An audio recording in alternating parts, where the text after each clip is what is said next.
नमस्कार, जय हिंद, वंदे मातरम। मैं हूं अशोक मिश्रा। आज देश में हर तरफ हाहाकार मचा हुआ है, कहीं कोरोना महामारी को लेकर, कहीं ब्लैक फंगस को लेकर और कहीं आज जैसे तूफानों को लेकर। ऐसे में आज हर तरफ जिंदगी और मौत की लड़ाई जारी है। आज हम आपके सामने एक ऐसी दर्द, एक ऐसी तकलीफ को लेकर आ रहे हैं। हमारे इस कार्यक्रम सुन सरकार, आखिर जिंदगी की जंग कब तक।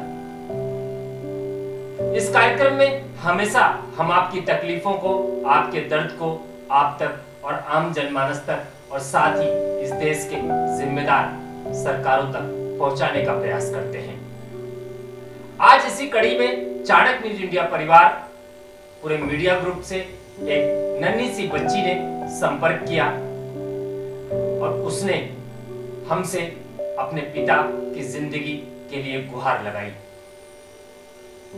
उस बच्ची, उस मासूम के दर्द को समझते हुए आज हम आप सबसे अपील करते हैं कि हमारी इस मुहिम में हमारे साथ जुड़िए।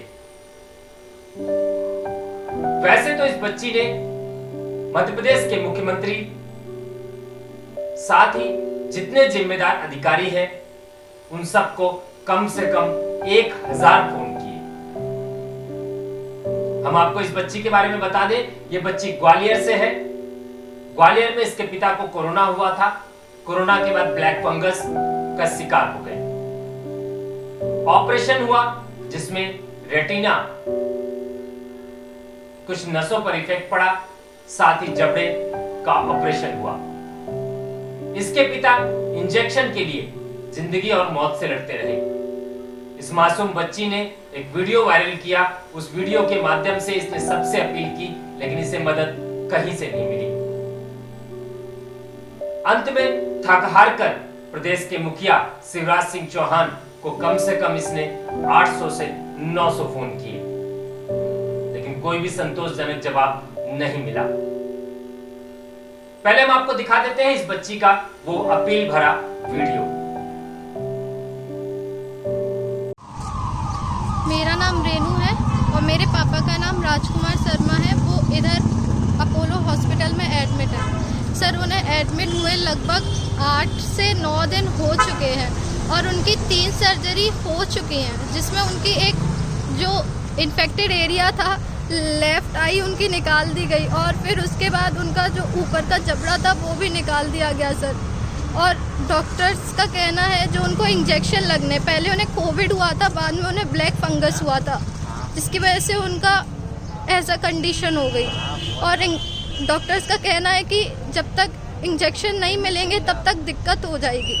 और फिर उसके बाद इंजेक्शन अवेलेबल नहीं है सर हॉस्पिटल में। मैंने बहुत लोगों से बात करी, डीएम सर से करी, डीआई से करी, एसडीएम से करी, लेकिन सर इंजेक्शन मुझे कहीं से नहीं मिले। मैं 1 हफ्ते से लगी हूँ सर। मैंने 800 से 900 नंबर डायल कर लिए, लेकिन मुझे कुछ नहीं मिला सर।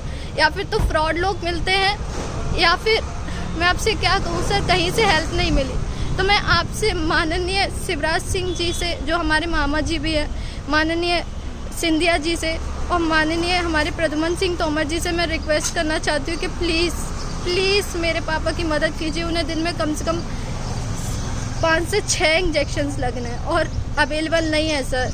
आपको भी पता है कि कितना शॉर्टेज है और हमारे लिए तो कितना मुश्किल है सर। प्लीज़ सर, मैं आपसे विनती करती हूँ कि पापा को हेल्प करो सर। प्लीज़ पापा को हेल्प करो, तभी पापा का कंडीशन बेटर हो पाएगा, वरना और कंडीशन ख़राब हो जाएगा। प्लीज़ सर, प्लीज़ मदद कीजिए। जैसा कि आपने देखा इस नन्ही सी बच्ची की अपील, उसने प्रदेश के मुखिया शिवराज सिंह चौहान, मुख्यमंत्री मध्य प्रदेश से कई बार अपील की, साथ ही जिम्मेदार अधिकारियों से संपर्क करने की कोशिश की। अब चलते हैं, उस परिवार के परिजन हमारे साथ मौजूद हैं। अतुल, मैं आपसे जानना चाहूंगा क्या है पूरा मामला। मामला ये है, मेरे चाचा जी है जी, जो इस टाइम अभी अपोलो हॉस्पिटल ग्वालियर में एडमिट है जी। उनको ब्लैक फंगस हुआ है जी। और मैंने उनको 15 तारीख को एडमिट कराया ग्वालियर अपोलो जी। और उनकी 3 सर्जरी हो चुकी है अभी तक। जी। उनकी आंख भी निकाल दी गई, थोड़ा लेफ्ट साइड का निकला है जी और सर उनको एक इंजेक्शन की जरूरत है जो पूरे को पा रहा है जी। इसको लेकर आप लोगों ने किससे किससे अतुल, मैं आपसे ये जानना चाहूंगा, इस बात को लेकर आपने किससे किससे संपर्क किया, किससे किससे मदद की गुहार लगाई? मैंने वहाँ कलेक्टर साहब से गुहार लगाई, एसडीएम से गुहार लगाई और डीएच में शासक जी से भी लगाई, जो अधीक्षक हैं ग्वालियर जी डीएमओ जी से बुलाया है इंजेक्शन के लिए जी। और कल तो सर सब लोगों से ट्वीट में तो सिंधिया जी को भी खबर पहुंची है, सतवंत सिंह तोमर से भी बात हुई है जी। तो किस तरह का सहयोग आपको मिल पाया अतुल? सर अभी तो कुछ सहयोग नहीं, रात को सीएम साहब आए थे तो एक इंजेक्शन ले गए थे जी लेकिन उनको 5 इंजेक्शन का डोज पर डे लगना है 250 mg जी इस सुबह 2 इंजेक्शन और भिजवाए उन्होंने, अभी उन्होंने 3 इंजेक्शन मेरे को दिए हैं, अभी 2 इंजेक्शन मेरे को और चाहिए तब उनका 1 दिन का डोज पूरा होगा जी। अभी आपको 3 इंजेक्शन और चाहिए तब आपका 1 दिन का डोज पूरा होगा। अभी 2 इंजेक्शन चाहिए तब मेरा डोज पूरा हो पाएगा 1 दिन का। अतुल, मैं ये जानना चाहूंगा, प्रदेश के मुख्यमंत्री से भी आपकी बात हुई है क्या? नहीं सर, उनसे कोई कांटेक्ट नहीं अभी हो पाया मेरा जी। तो डीएम साहब ने क्या जवाब दिया आपको? अभी उन्होंने ये बोला कि मेरे पास थे, बोले मैंने अरेंज करा दिए और जैसे भी आएंगे तो मैं कराऊंगा जी। और कुछ नहीं अभी बोला है सर उन्होंने जी। ये अतुल है जिनके चाचा इस वक्त अस्पताल में सफर कर रहे हैं, उस नन्ही से बच्ची के भाई लगते हैं रिश्ते में, और इन्होंने प्रदेश के मुखिया से लेकर जिले के सभी जिम्मेदार अधिकारियों तक संपर्क करने का प्रयास किया। डीएम के द्वारा इनको 1 इंजेक्शन 2 इंजेक्शन उपलब्ध कराया गया। प्रतिदिन 5 इंजेक्शन का एक डोज बनता है जो उस मरीज को जरूरत है, अपनी जिंदगी और मौत से लड़ाई लड़ रहे हैं। ये पूरा परिवार एक संघर्ष कर रहा है एक जिंदगी को बचाने के लिए। हम आप सबसे भी अपील करेंगे, प्रदेश के मुख्यमंत्री शिवराज सिंह चौहान से इस बात की अपील करेंगे कि मामा जी, बड़ी बड़ी बातें करना बड़ा आसान होता है, लेकिन इस तरह से आम जनमानस जो जिंदगी और मौत से लड़ रहा है उनके दर्द को समझिए और उनकी तकलीफ में शामिल होइए।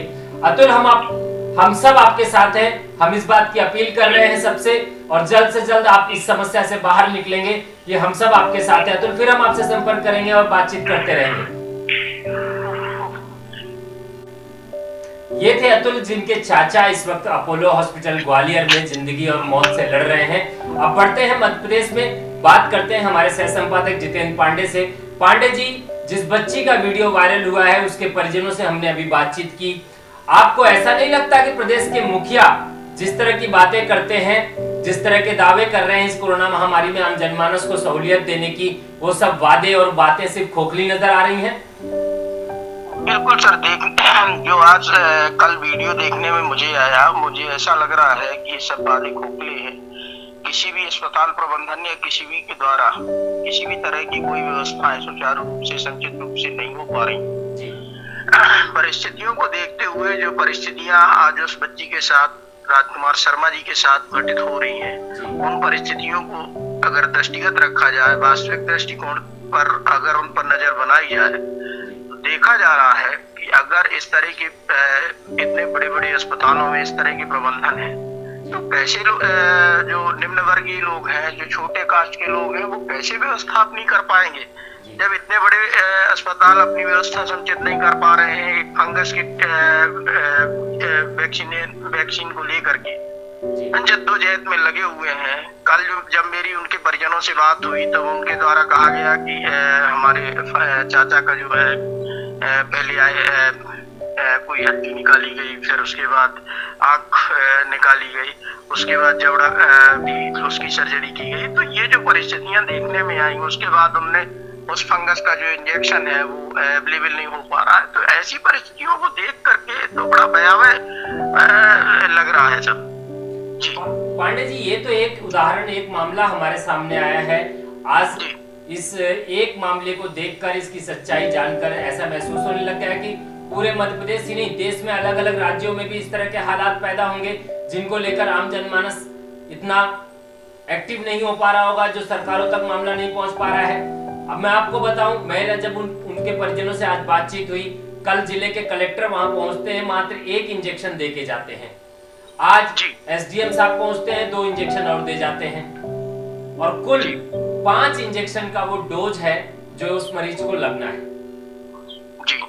एक दिन का भी डोज उस मरीज का पूरा नहीं हो पा रहा है, तो सरकारों के इन दावों पर, इन वादों पर क्या भरोसा करेगा आदमी? सर, मैं कहना चाहूंगा प्रशासन चाहे जितना जो कुछ भी गाल बजाए, गाल बजाने से कहीं कुछ नहीं ठीक होने वाला है। मुझे तो ऐसा लग रहा है कि प्रशासनिक जिम्मेदार, चाहे वो सरकार हो चाहे प्रशासन हो, सब गाल बजाने में और प्रशासन की वाहवाही लूटने में लगे हुए हैं। जो वास्तविक दृष्टिकोण है, जो परिस्थितियां सामने देखने में आ रही हैं, उन परिस्थितियों को अगर देखा है, वास्तविक तरीके से देखा जाए, गहराई से जांचा परखा जाए, तो जो ये वीडियो वायरल हुआ है, बच्ची ने अपने वक्तव्य दिए और उनके परिजनों ने जो वक्तव्य दिए हैं, उससे स्पष्ट पता चल रहा है कि कहीं ना कहीं हमारा प्रशासन और हमारी सरकार नाकाम है और तरीके से सिस्टम काम नहीं कर पा रहा है। जो सिस्टम है वो पूरा अपना ताकत यूज नहीं कर रही है, और ऐसी परिस्थितियों में तो आम जनमानस का बड़ी समस्या है जीवन यापन कर पाने में। पांडे जी, बड़ा सवाल ये खड़ा होता है कि जिले का जिलाधिकारी अगर एक मरीज को 5 इंजेक्शन उपलब्ध नहीं करा पाता है, मात्र 1 इंजेक्शन उपलब्ध करा पा रहा है, और वो 1 इंजेक्शन वो उनको दे के आ रहे हैं, एसडीएम 2 इंजेक्शन दे के आ रहे हैं, अभी 2-1 लोग और पहुंच जाएंगे, 1 आधा इंजेक्शन और दे देंगे, 1 दिन का डोज किसी तरीके से पूरा हो जाएगा। तो इस तरह की कारगुजारियों से लेकर क्या हम आम जनमानस के जीवन को बचा पाएंगे? ये तो बहुत बड़ा सवाल खड़ा हो रहा है पांडे जी। बिल्कुल सर, बिल्कुल संभव नहीं है। इस तरह की बातों को लेकर के आम जनमानस स्वस्थ और सुरक्षित नहीं रह पाएगा। ऐसी परिस्थितियों पे प्रशासनिक जिम्मेदारों को, सरकारों को और प्रशासन को गंभीरता पूर्वक विचार करने की जरूरत है और इन पर अमल करने की भी जरूरत है। ऐसी परिस्थितियों को लेकर के आम जनमानस को बचा पाना इनके बस की बात रह नहीं गई है।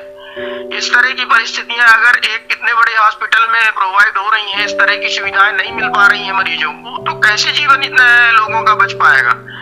दावे तो कर रहे हैं कि हम सारी चीजें व्यवस्थित कर रहे हैं, सारी चीजें प्रोवाइड कर रहे हैं, लेकिन प्रोवाइड हो कहाँ रही हैं?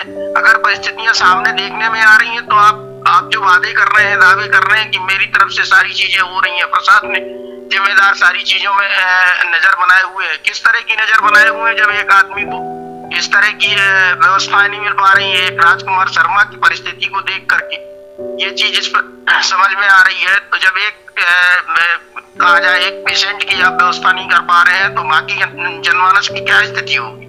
सवाल ये खड़ा होता है कि जिले का जिला अधिकारी जी, जिसके हाथ में पूरा जिला होता है जी, वो अपने जिम्मेदारी का निर्वहन नहीं कर पा रहा है, तो फिर आगे क्या करेगा? मतलब ये है कि देश के प्रधानमंत्री, अगर उन तक अपील पहुंचती है, प्रदेश के मुख्यमंत्री शिवराज सिंह चौहान लगभग 800 से 900 फोन कॉल किए जाते हैं, उन तक संपर्क नहीं हो पाता है। ऐसे हालात में हम इनकी बातों पर, इनकी वादों पर किस तरह से भरोसा करें? एक मरीज अपनी जिंदगी से लड़ रहा है, एक मरीज अपनी जिंदगी और मौत से लड़ रहा है। अस्पताल को चलो दरकिनार करते हैं, अस्पतालों की तो आज के डेट में कुछ कहना ही बेकार है, ये आप भी जानते हैं, मैं भी जानता हूँ। ऐसी परिस्थिति में इस तरह से, जिस तरीके से उस बच्ची ने अपील किया है, जिले का जिलाधिकारी उन तक जाता है, एसडीएम वहां तक पहुंचता है, तो क्या जिलाधिकारी और एसडीएम के हाथ में इतना पावर नहीं है कि उस बच्ची के पिता को बचाने के लिए इंजेक्शन उपलब्ध करा सके? अगर वो नहीं करा सकते तो फिर किस बात के वादे कर रहे हैं लोग? जी, वही मेरा भी कहना है कि प्रशासनिक जिम्मेदार जो हैं लगे हुए हैं, कह रहे हैं कि लगे हुए हैं, किस बात पर को लेकर के लगे हुए हैं? जब आप इतनी एक दिन का डोज प्रोवाइड नहीं करा पा रहे हैं, तो आप किस तरह से लगे हुए हैं? ये कैसे समझा जाए कि आम आदमी सुरक्षित है, मध्य प्रदेश का आम जनमानस सुरक्षित है आपके वादों और कथनों पर?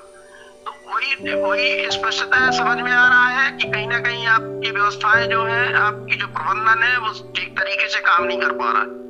जब एक आदमी की इस तरह की स्थितियां निर्मित है कि एक आदमी का एक दिन का डोज प्रोवाइड नहीं हो रहा है, उसको नहीं मिल पा रहा है, तो ये विसंगतियां हैं, इसको ठीक करने की जरूरत है। मेरा राज्य सरकार से एक बार फिर पुनः आग्रह है कि ऐसी परिस्थितियों को दृष्टिगत रखा जाए और ऐसे लोगों के जीवनों को बचाने में तत्परता दिखाई जाए। इस तरह से गंभीर चिंतन करने की जरूरत है और चिंतन योग्य विषय भी है। इस तरह से छोड़ देना ये गलत है और अन्यायपूर्ण तरीका है प्रशासन का। सरकारों के चिंतन की तो बात को हम लोग दरकिनार कर देते हैं। अब मुझे ऐसा लगने लगा है कि आम जनमानस को भी चिंतन करने की जरूरत है। बिल्कुल सर, बिल्कुल सर, बिल्कुल आम जनमानस को चिंतन करने की जरूरत है कि सरकार हमारा सही तरीके से ख्याल नहीं रख रही है। अगर सरकार हमारा सही तरीके से ख्याल नहीं रख रही है तो हमें ऐसी सरकारों की आवश्यकता भी नहीं। बिल्कुल सही कहा आपने। अगर सरकार हमारा ढंग से ख्याल नहीं रख पा रही, हमारे अपील करने के बावजूद अगर हमें मदद नहीं मिल पा रही है, तो ऐसे सरकार, ऐसे प्रदेश के मुखिया और ऐसे प्रधानमंत्री की आवश्यकता क्या है? सवाल बिल्कुल सही है ये।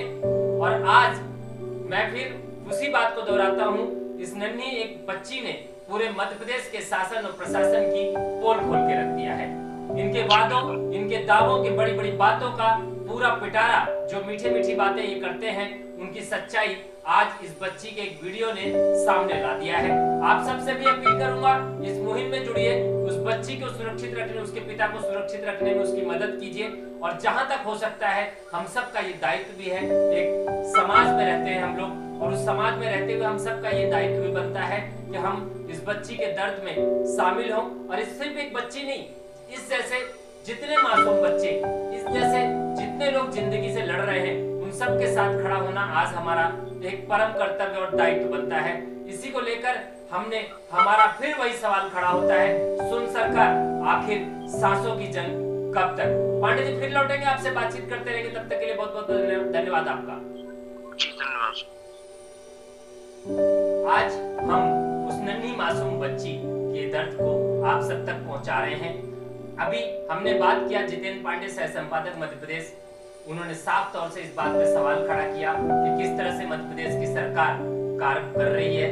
बातें बड़ी बड़ी हो रही हैं, दावे बड़े बड़े हो रहे हैं, लेकिन उनकी कारगुजारियों की पोल इस नन्ही मासूम ने ग्वालियर से खोल दिया है। सवाल खड़ा होता है, क्या इन प्रदेश सरकारों और मुख्यमंत्री और प्रधानमंत्री के इस पद पर आम जनमानस का भरोसा बना हुआ है?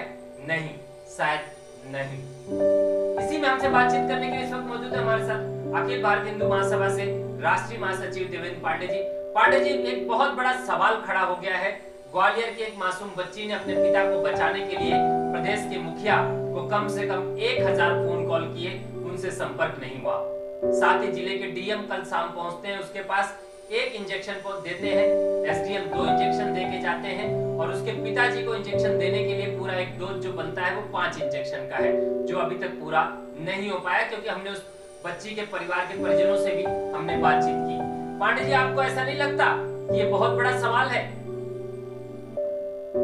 सवाल तो बिल्कुल है भैया। सबसे बड़ी चीज ये है कि इस सरकार के जितने अंग हैं, चाहे वो विधायक हो चाहे सांसद हो, ये सत्ता में शामिल किसी भी निगम के अध्यक्ष लोग हो, इस कोरोना काल में भी वो राजनीति करने से बाज नहीं आते।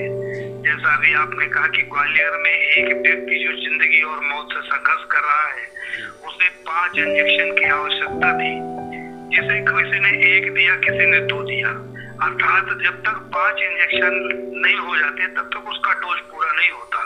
तो 1 और 2 इंजेक्शन देकर ये लोग बिल्कुल मजाक कर रहे हैं मरीजों के साथ।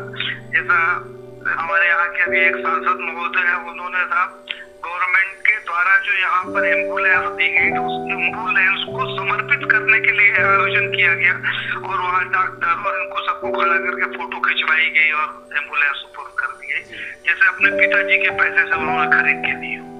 तो ये जो प्रदर्शन में ये सरकार ज्यादा भरोसा करती है, सत्यता यही है जो एक नन्ही सी मासूम बिटिया ने, जो राजनीति नहीं जानती, जो ये नहीं जानती कि सरकार के क्या काम और कर्तव्य हैं, उसने अपने पिता की पीड़ा उजागर किया, और उस पे इनके जो नंबर है वही भर नहीं, किसी का कोई भी नंबर जितने आज तक के लोगों ने जारी किए हैं, एक भी नंबर ऐसा नहीं है जिस नंबर में आप बात कर सकते हो। पांडे जी, सबसे बड़ा सवाल ये खड़ा होता है, ब्लैक लिस्ट में डाल दिया। उस नन्ही मासूम बच्ची के दर्द का मजाक जिले के डीएम ने किस तरीके से बनाया, वो सोचने वाला सवाल है। जिले का डीएम उससे मिलता है, जाता है, एक इंजेक्शन दे के आता है, और ये कहता है कि बाकी का हम इंतजाम कर रहे हैं। एसडीएम जाते हैं, उसके दर्द और पीड़ा को थोड़ा सा और बढ़ा देते हैं, 2 इंजेक्शन दे देते हैं, मतलब उसकी उम्मीद जो मर चुकी होती है, उस उम्मीद को थोड़ी सी और बढ़ा देते हैं, और वो इस उहापोह में फंस जाती है वो बच्ची, वो मासूम, वो परिजन लोग, कि अब 3 हो गए हैं, 2 का इंतजाम और करना है। ऐसा नहीं लगता कि तू दर्द का मजाक बनाया जा रहा है? कुछ नहीं, ये लाशों के सौदागर हैं। मुझे नहीं लगता कि आज से पहले अपन प्रजातांत्रिक राष्ट्र की बात ना करें, गुलाम भारत में भी इतनी मानवता तो रही है कि लाशों का व्यापार नहीं किया गया, भावनाओं से नहीं खेला गया। किसी व्यक्ति के जीवन और मृत्यु को लेकर इलाज के प्रति जो इनकी अभी पोल खुली है, तो ये तो एक मासूम बिटिया ने एक वीडियो बनाकर इनकी अपने दर्द को जनता के सामने रखा है, जिससे इनकी पोल खुली। ऐसी घटनाएं रोज न जाने कितनी हो रही हैं, कितने मासूम बच्चे अनाथ हो रहे हैं, कितनी हमारी बहनें विधवा हो रही हैं, और कितने लोगों की मौत हो रही है जो बेचारे वीडियो भी नहीं बना पा रहे हैं, अपने पास पहुंचा भी नहीं पा रहे हैं, अपने मुर्दे को लेकर और चुपचाप घर चले जा रहे हैं और सिसक कर वही रोते हैं मुंह दबा कर। तो ये तो इनका जो चरित्र है वो बिल्कुल उजागर हो गया है। इनके अस्पतालों की जो हालत है, कम से कम हजारों लाखों वीडियो अभी आए हैं जिसमें साहब बेड में पड़ा हुआ मरीज उसी में पेशाब कर रहा है, उसी में लेटरिन कर रहा है, उसी में सना हुआ है, और एक एक हफ्ते से उसको न तो पानी के लिए पूछा गया ना दवाई के लिए पूछा गया। तो इनकी जो स्थिति है तो वो बिल्कुल स्पष्ट है कि ये लोग नर पिशाच हो चुके हैं, इनके अंदर मानवता नहीं रह गई है। पूरे मामले को देखने के बाद समझ में आता है कि ये सिर्फ एक मामला हम सबके सामने आया है। इस तरीके से तो पूरे प्रदेश में क्या पूरे देश में अलग अलग जगहों पर आम जनमानस की जिंदगी से खिलवाड़ किया जा रहा है। बातें बड़ी बड़ी हो रही हैं, प्रधानमंत्री बड़े बड़े दावे कर रहे हैं, मुख्यमंत्री बड़ी बड़ी बातें कर रहे हैं, सारे प्रदेशों के राज्यों के मुख्यमंत्री हम ये कर रहे हैं, हम वो कर रहे हैं। दवा के नाम पर लोगों को ब्लैकमेलिंग की जा रही है, इंजेक्शन के नाम पर लोगों को डराया धमकाया जा रहा है, जिंदगी और मौत से लोग लड़ रहे हैं और उनको सांत्वना मिल रही है, सिर्फ सांत्वना। ऐसे में सवाल ये नहीं उठता है कि आज आम जनमानस को कुछ सोचने और समझने की जरूरत है, कुछ बड़ा फैसला करने की जरूरत है। अशोक जी, भारत का जो इस समय इंसान है उसकी हैसियत आज कुत्ते और बिल्ली से अधिक नहीं है। हमने सुना था कि कभी जब कोई टीका बनता था, कोई दवाई बनती थी, चूहे बिल्ली और कुत्तों के ऊपर उसको लगाकर ट्रायल किया जाता था, एक्सपेरिमेंट किया जाता है। आज पूरी मानव जो भारत का मानव जाति है वो डॉक्टरों के लिए, सरकार के लिए, वैज्ञानिकों के लिए एक्सपेरिमेंट की चीज बनी हुई है, जो इनके एक्सपेरिमेंट में मर रहे हैं। इनके पास ना तो दवाई है ना संसाधन है। एक शर्म की बात है कि एक ऐसी सरकार जिसने यहाँ की प्रजातांत्रिक सरकार को गिराकर कोरोना काल में वो सत्ता हथियाई है, और उन्होंने ये नारा दिया कि हम ये करेंगे, प्रजातांत्रिक व्यवस्था के आधार पर जनता की सेवा करेंगे। ये जो हमारे यहाँ के मुख्यमंत्री हैं, 15 साल लगातार मुख्यमंत्री रहे और एक इंजेक्शन के लिए लाले पड़े हुए हैं, और ये कहते हैं कि अभी बॉम्बे से चल चुका है, आ जाएगा। तो इन्होंने 15 साल में किया क्या है? सिर्फ जनता का खून चूसा है, जनता को बिल्कुल निचोड़ दिया है कोल्हू के बैल की तरह, उस पर चक्की में नद कर और उसको बिल्कुल आंख में पट्टी बांध कर उसे पीछे से दे दनादन टोकाई कर रहे हैं कि मैं जो कहता हूँ बस उसे सुनो, वही सत्य है, इसके अलावा कुछ भी सत्य नहीं है। तो इनका जो कर्तव्य होना चाहिए इस कोरोना काल में, ये लोग बिल्कुल विफल हो गए हैं पूरी तरीके से। इनके अंदर मानवता जैसी कोई चीज ही नहीं रह गई है।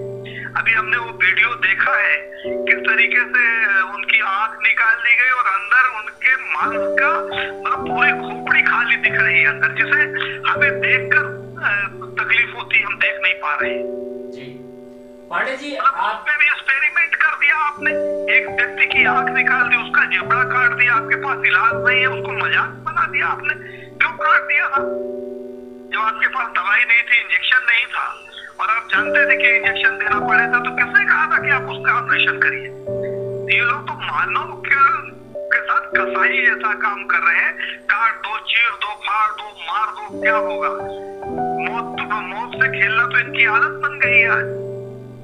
पूरे आंकड़े छुपाए जा रहे हैं। अभी हमारे सामने एक घटना आई कि साहब जो इन्होंने अपने आंकड़े देते हैं, कोरोना का बुलेटिन जारी करते हैं, तो जो इनका कंप्यूटर था ऑनलाइन, उस पर डाटा फीड किया इन्होंने। आज मरने वालों की संख्या 355 और जो इन्होंने बुलेटिन जारी किया उस पर 35। तो ये जितने लोगों की मौत हो रही है, ये समझ लीजिए कि एक बुलेटिन ने इनकी उसी तरीके से खोल दी जैसा रेणु ने खोल दी है कि एक बुलेटिन जो जारी होता है वो 10% से भी कम मरने वालों का होता है, अर्थात कितने लोगों की मौत हो रही है।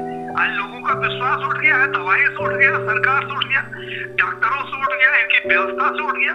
लोग घरों में मरना पसंद करते हैं, अस्पताल जाने में उनको तकलीफ महसूस होती है सिर्फ इनके कर्म और कर्तव्यों के कारण। सच बात है पंडित जी, आपकी बात बिल्कुल सही कहा आपने। आंकड़ों की अगर हम बात कर ले तो आंकड़ों की बाजीगरी जो ये कर रहे हैं, हमेशा दावे कर रहे हैं कि कोरोना मरीज कम हो रहे हैं, पेशेंट्स कम हो रहे हैं, नंबर ऑफ आंकड़े कम आ रहे हैं। वास्तविकता तो ये है कि अस्पतालों की खौफ और अस्पतालों का डर और ऑक्सीजन की कमी का जो माहौल पूरे देश में बना, उसको देखकर आज की डेट में आम जनता अपने आप को अस्पताल न ले जाकर घर में ही अपना इलाज शुरू कर चुकी है। ऐसे में आंकड़े आएंगे कहां से? वास्तविक जमीनी हकीकत की अगर बात करें तो उत्तर प्रदेश के बहुत से जनपद ऐसे हैं जहां पर मौतों का आंकड़ा कुछ है और सरकारी आंकड़ा कुछ है। आज रेणु के इस एक वीडियो ने इस देश ही नहीं, पूरे देश के राजनीतिक तंत्र, जिसको कहते हैं कि सत्ता के सभी लोगों पर, चाहे वो पक्ष हो चाहे विपक्ष हो चाहे कोई भी हो, कोई नहीं खड़ा हुआ आज उस बच्ची के साथ अभी तक। कोई उसको पूछने नहीं गया। एक कोई बड़ा नेता अभी बीमार पड़ता तो सब पहुंच जाते उसको देखने। मुख्यमंत्री अपने स्पेशल चॉपर से उसके लिए दवाइयां भिजवाते। क्या आम जनता की जिंदगी की इतनी ही कीमत है पंडित जी? आम जनता के जिंदगी की कीमत इनके चुनावी भाषणों को देखकर सहज ही लगाया जाता है। जिस तरीके से भेड़ और बकरियों को एक दड़बे में बंद कर दिया जाता है कसाई द्वारा और एक एक निकाल कर उसको कत्ल किया जाता है, उस तरीके से इनके नजर में इंसानी जिंदगी की कीमत है।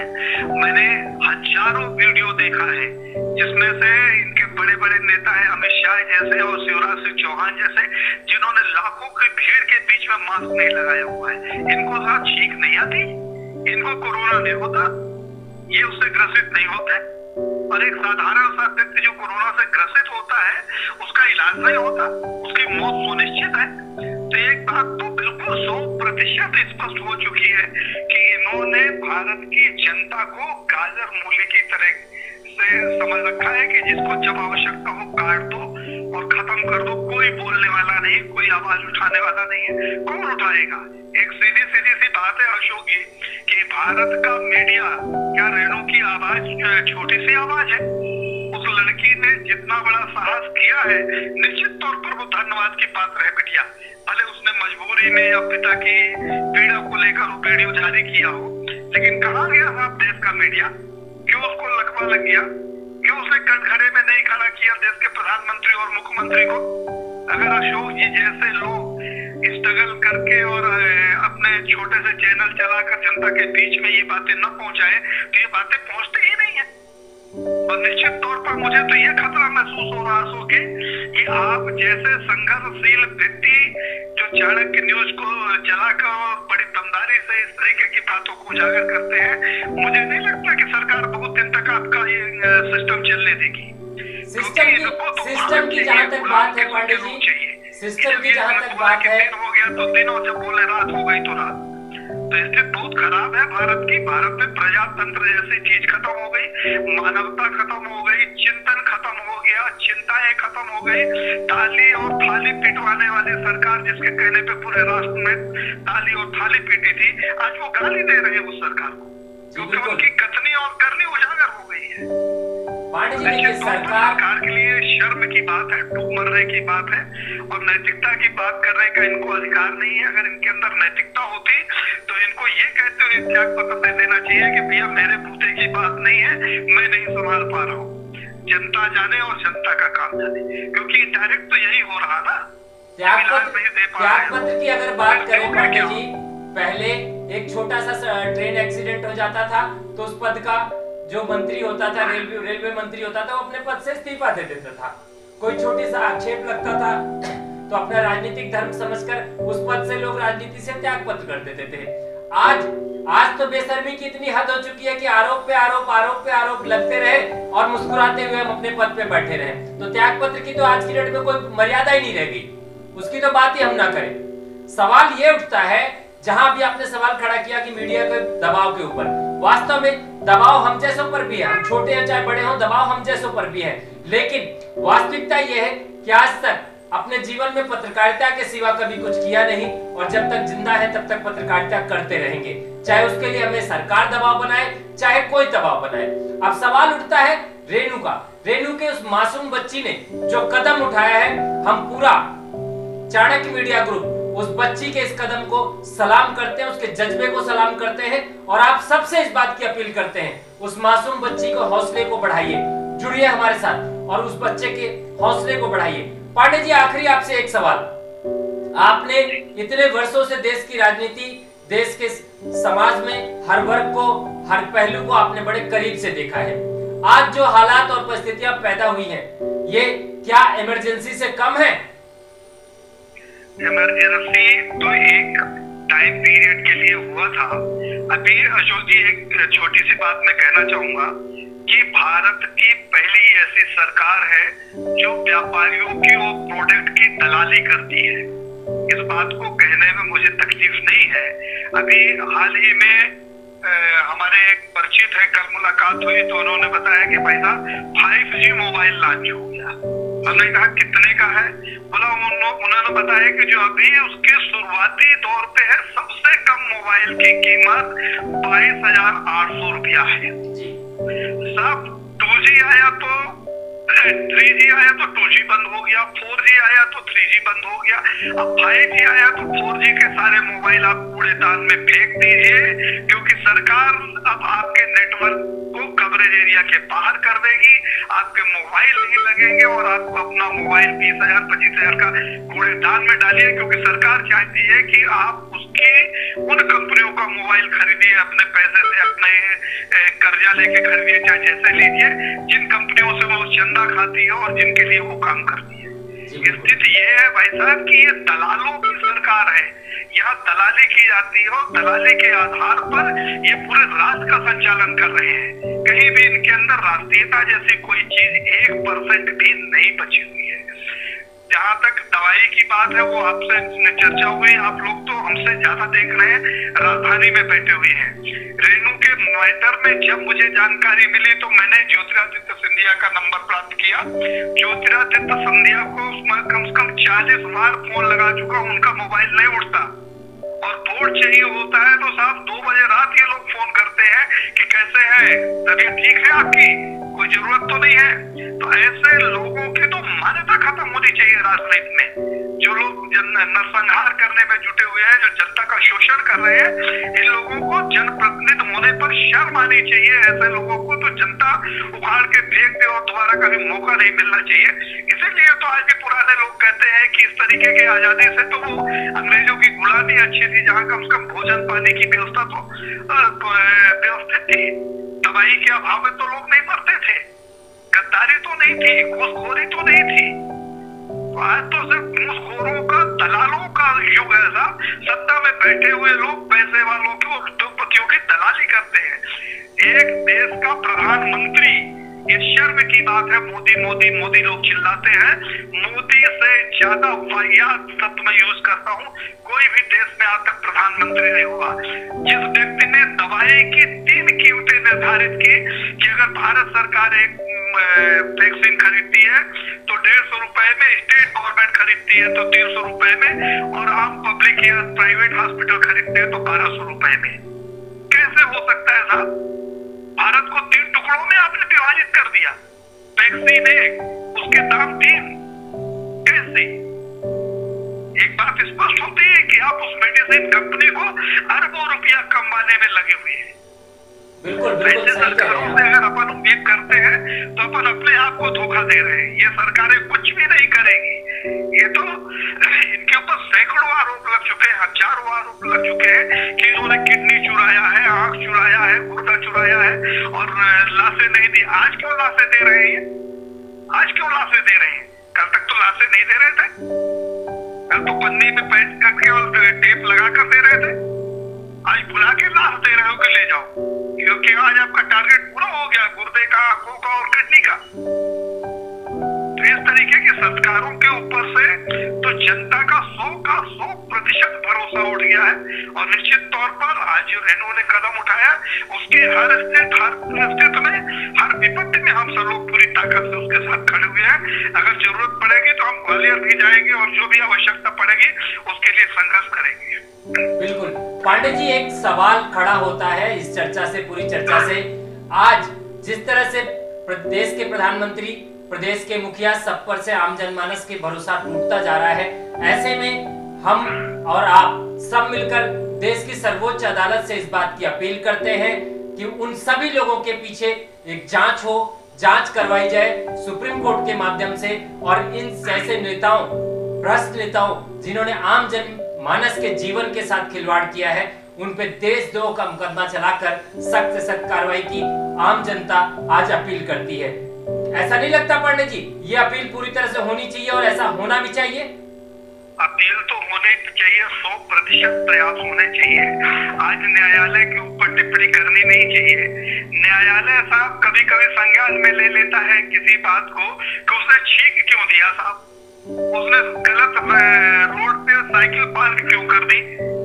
और अभी जब सरकार गिराई गई मध्य प्रदेश की, विधायक खरीदे गए, जो जनमत कांग्रेस ने हासिल किया विधायकों के रूप में, जिनको कांग्रेस का होने के नाते इस प्रदेश की जनता ने चुना, उनको सरासर खरीद लिया गया और सरकार बना दी गई भाजपा की सरकार को गिराकर। क्या ये मामूली बात थी?